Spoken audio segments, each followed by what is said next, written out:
Pi 5 fans, my name's Michael. My name's Allison. And we're your Pi 5 team. Alright, so we're going to get right down to it. We're going to show you how to make some Pi 5 pizza at home. So if you've got kiddos, pull them close because here we go. First thing you're going to do is... walk over to the sink and wash your hands. I like to sing Twinkle Twinkle Little Star. You can sing whatever 20-second song works for you guys. So go ahead and get your hands washed up and let's dive right in. Alright, now that your hands are washed, we're going to grab 3 items out of your kitchen. We're going to need a brush, we're going to need a pizza pan, and some non-cook spray. So first step is non-cook spray. We're going to shake it up a little bit, give the pan a nice little light spray.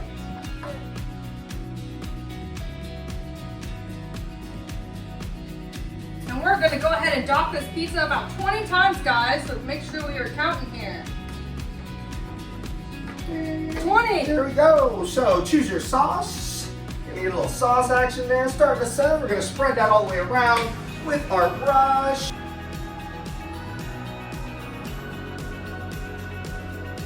Alright, so we got a little sauce, spread it out. You want to spread about 2 fingers, maybe a finger to 2 fingers from the edge to get a nice little crust on that.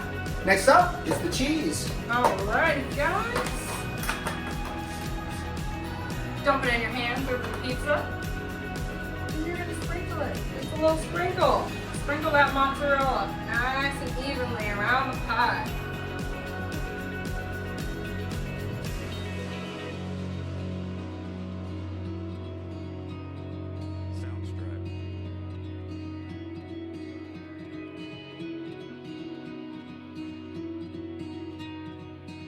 After you put your last topping on, the magic begins in the form of dust. Our magic dust, so we're going to put a little bit of this on the pie before bake if you want to make it perfect. That's how you do it. So then we're going to grab this pizza pan, super simple. Walking over to the oven, baking at 425 degrees for 12 to 15 minutes. All depends upon your oven, so make sure you bake to color and to 165 degrees. Place that bad boy in the oven, close her up, set a timer, and that is it.